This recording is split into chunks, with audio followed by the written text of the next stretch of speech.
SpaceX is poised to carry more than 2,700 kilos of supplies and experiments to the International Space Station. It will lift off from the historic 39A launch pad at the Kennedy Space Center along Florida's coastline. This is the same site that saw the Apollo spacecraft carry astronauts to the moon. The final liftoff of Atlantis. And dozens of space shuttle launches. The space shuttle spreads its wings one final time. History is being made again as SpaceX prepares to carry the first ever Chinese science experiment to the ISS. What seemed impossible for the scientists in the past has now become true. Roughly translated, the banner reads, "Make this mission a success." Deng Yulin and his team from the Beijing Institute of Technology will run experiments on genes and do DNA research. They're trying to determine the adverse effects on astronauts over a prolonged time in space, where radiation is 10 times greater than that on Earth. Hopefully, we can see the phenomenon that we cannot see on Earth and acquire the knowledge we cannot acquire through doing experiments on Earth.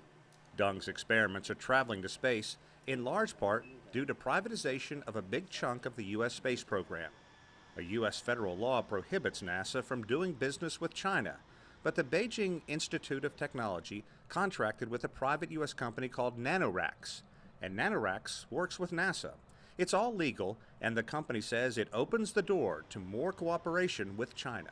It makes them a great first Chinese payload because they are so well known in the industry already. From a research perspective, it makes the whole process a little bit simpler, knowing that it's an educational group and that everything is fine and above board. Houston on 2, Dragon has begun approach. The SpaceX cargo capsule is called the Dragon. Capture confirmed. Dragon in the grasp. And this will be its second trip to the International Space Station. Dragon is in water landing. A reusable capsule makes spaceflight more economical. Start deploy.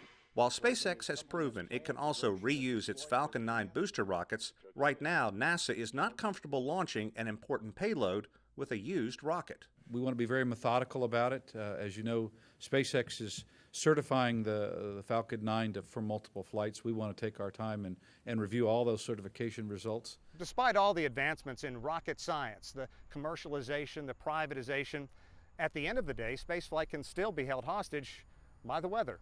In this case, it was violent thunderstorms that moved into central Florida, something that happens here this time of the year. They're going to try again Saturday, a little after 5 o'clock Eastern Time. Sean Caleb's CGTN, Cape Canaveral, Florida.